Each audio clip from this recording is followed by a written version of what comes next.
Imagine venturing into a breathtaking canyon only to find yourself ensnared in a web of deception. When a seemingly innocent teenager leads a lone tourist into a deadly trap, mercy turns into a nightmare.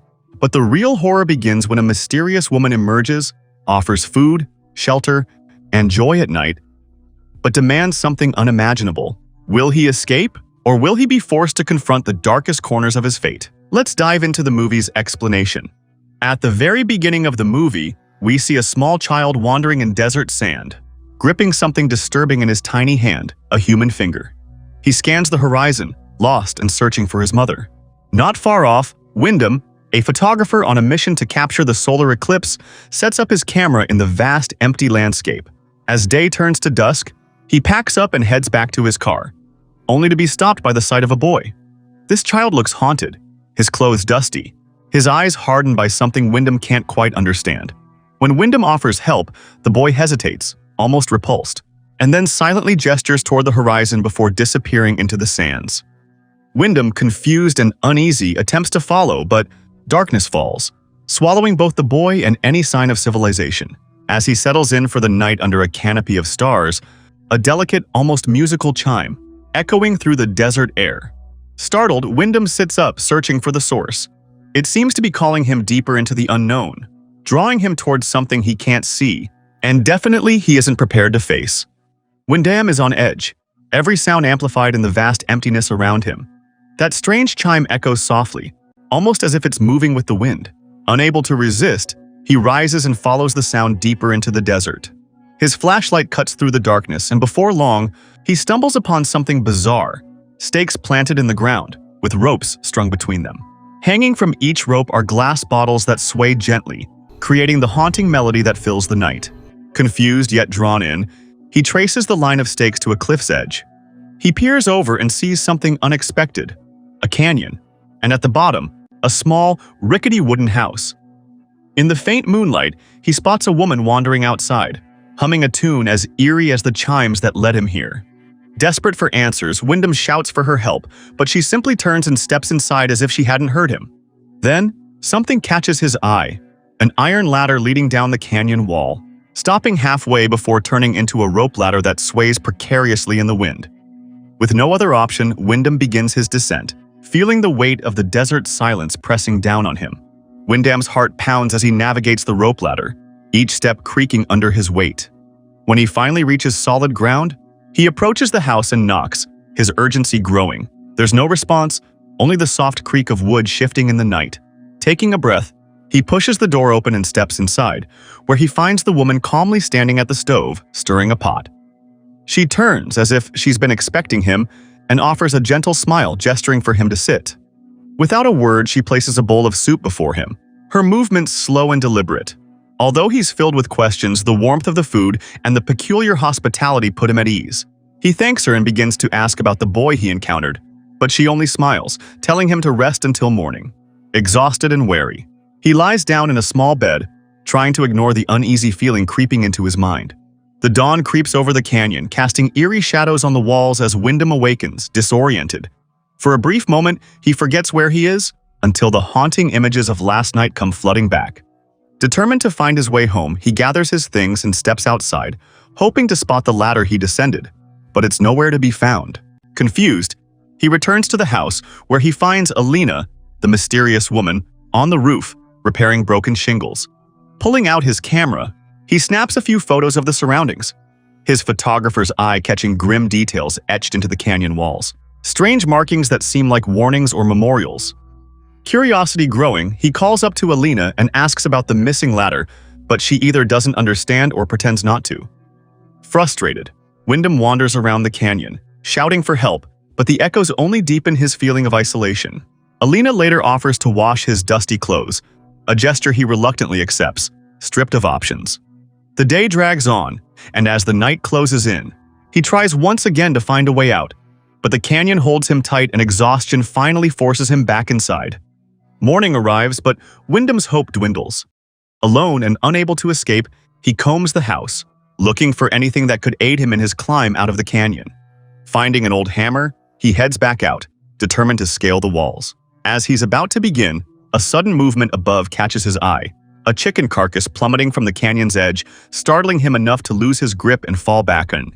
Pain explodes through his leg as he realizes he's been wounded by his own hammer. His cries echo through the canyon until Alina appears, rushing to his side with a look of genuine concern. Through the fog of pain, he tries to ask her about the children he thought he saw above. She offers no clear answers, simply tending to his injury with silent focus. Days pass in a blur as he drifts in and out of fever, the boundary between reality and hallucination growing thin. At times, he thinks he sees the children standing over him, their faces twisted with strange, almost mocking expressions. But each time he wakes to the same silent canyon, the mystery deepening. Determined to escape, Wyndham confronts Alina, demanding she convince the children to help him out of the canyon. But Alina only looks at him with sadness, offering instead to care for him here in this strange little world. Frustrated, he pushes her away, but his injury has weakened him, and he knows it will be a long time before he's capable of any escape. Suddenly, he hears voices from above. He looks up to see a boy holding a little girl by the hand. The pair cheerfully ask how they can help. Their faces show an unsettling mix of innocence and mischief as they lean over the canyon's edge, smiling down at him. When Wyndham pleads for their help, the boy offers to fetch a rope and pull him out, but first, he asks a strange question. What's Wyndham's favorite color? Confused but desperate, Wyndham responds, "Red," and begs them to hurry. Moments later, a rope descends, and with renewed hope, Wyndham ties himself securely, ready for salvation. But the rescue is far from what he expected. The ascent begins smoothly, and for the first time, Wyndham feels a glimmer of hope. But then the rope stops, and he finds himself dangling halfway up, helpless. Desperation kicks in, and he tries to pull himself up, but his strength gives out, hanging helplessly under the merciless sun. He regains consciousness from moisture, but when he looks up, he sees the boy spraying him with a hose, mocking the helpless man. Several other children appear on the cliff, ranging from very young to older teens. They are all dressed in clothes obviously taken from other people and behave inappropriately, taunting Wyndham. They start swinging the rope, causing him to crash into the canyon walls. Instinctively, calling out for help from Alina, he sees the woman shouting angrily at the foolish children and loses consciousness after another blow to the wall. That night, he wakes up in bed and immediately tries to get up. Alina doesn't understand where he is headed, but Wyndham is willing to do anything to escape. The woman explains that the children are homeless, gathered in the desert together, surviving as best they can. Neither of them notices that while they talk, the children stand on the cliff, watching the house's windows burn. The next day, Wyndham watches as Alina releases a bird, envying its ability to fly. The woman brings him a spare set of clothes from somewhere, and although he didn't ask for them, he is touched by her care. Time passes. One day, Wyndham plants a small garden at the bottom of the canyon. Occasionally, the children bring them various items, food and drinks, which surprises Wyndham since there are no stores around. He doesn't understand their behavior. First, they feed him, then they mock him. Wyndham is baffled by their behavior, never sure if he's the target of kindness or cruelty. But Alina accepts it all as normal. But slowly, he finds himself adapting, lulled by the routine of this unusual life and marveling at Alina's quiet demeanor. His desperation to escape grows quieter with each passing day. One night, he tries to ask her questions, which are interrupted by cries from the yard. Alina advises Wyndham not to go outside when the children behave like that. But he rushes out into the night and sees the boys dressed in outlandish clothes gathered around the house. They start taunting him, pushing and beating him, but suddenly disappear into the night. Frustration boils over as he confronts Alina, demanding to know why these children live here and why she stays in this desolate place. But Alina only offers vague answers, not admitting that she is a prisoner. That evening, she comes to Wyndham. The man, starved for female attention, eagerly welcomes her and they share a moment of intimacy.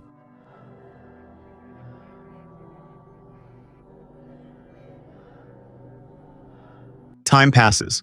One day, the boy in the cap calls to him from above. He is friendly and promises to bring some soda.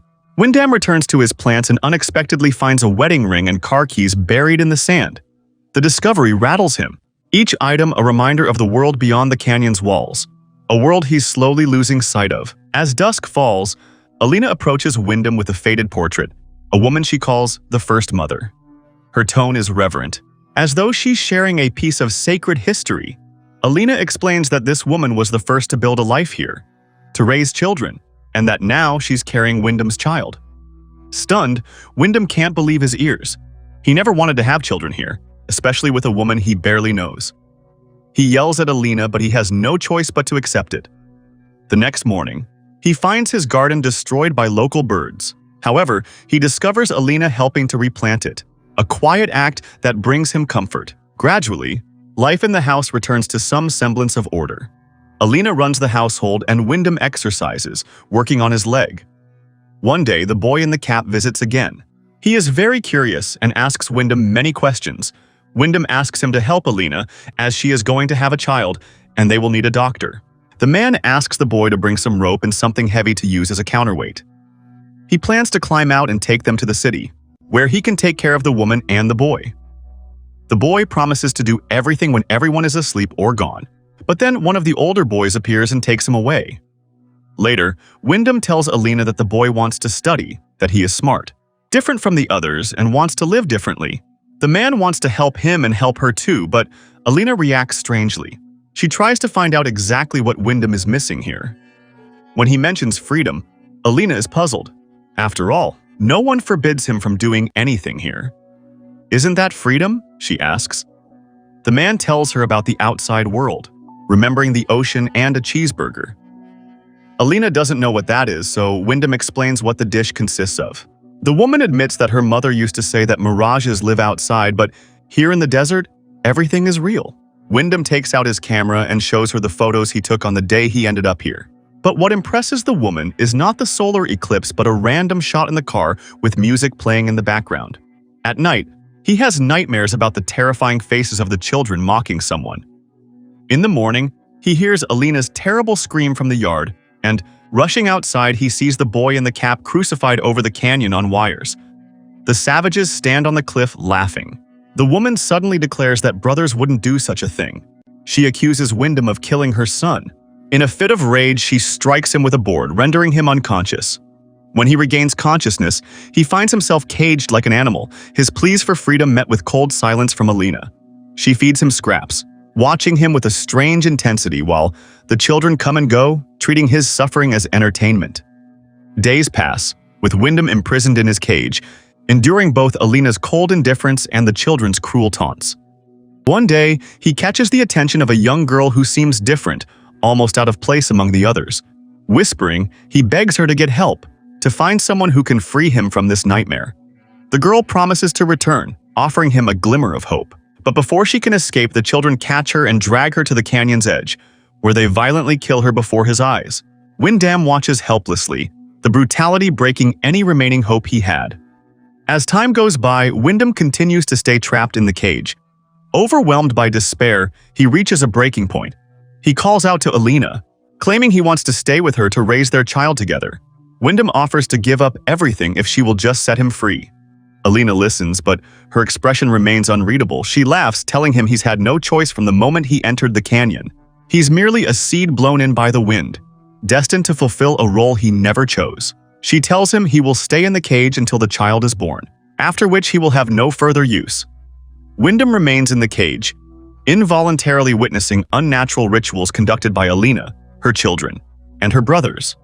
Wyndham, unable to escape, realizes that his fate has been sealed, his life nothing more than another sacrifice to the canyon's unyielding demands. Finally, the day of birth arrives. Alina screams in the house as Wyndham paces in the cage. The woman reaches him, begging for help, as she has never had such a difficult birth before. She releases the man from the cage, and he does his best to ease her pain. The children stand on the cliff, watching what is happening. Suddenly, Wyndham sees a ladder descending from above, but Alina cries out, and he stays by her side. The child is born at the moment of the solar eclipse. Wyndham takes the baby girl in his arms and kisses her, overjoyed to be a father.